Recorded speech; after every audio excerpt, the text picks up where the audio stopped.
China versus Great Britain in the Opium War, but 2,000 modern Chinese soldiers are teleported back in time to support China. Could Great Britain still win? Here's the whole prompt. Basically, it's 1839 and there are 2,000 modern Chinese soldiers with their modern equipment. So, in the short run, yes, they could win, because the British Expeditionary Force in the First Opium War was actually pretty small and they weren't really intending to do as much damage as they did. It's just that the Chinese military at that point in time was just so hilariously incompetent that they wound up winning a lot better than they were intending to. 2,000 soldiers with modern technology, yeah, they could take out a couple of British ships with no trouble, and then the Brits would be forced to turn tail and run. That much is accurate.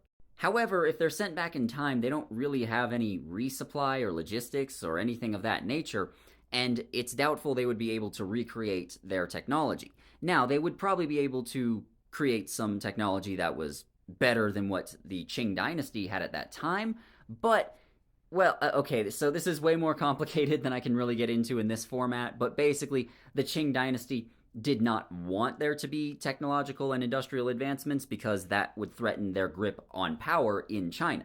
And so, for almost 100 years, they actually resisted attempts at reform because even though that would be better for China as a whole, it would not be better for the people in power in China. So, long story short, those 2,000 soldiers are probably going to just be overwhelmed and eventually arrested by the Qing dynasty. I think that's their best case scenario, is just being arrested and thrown in a dungeon forever.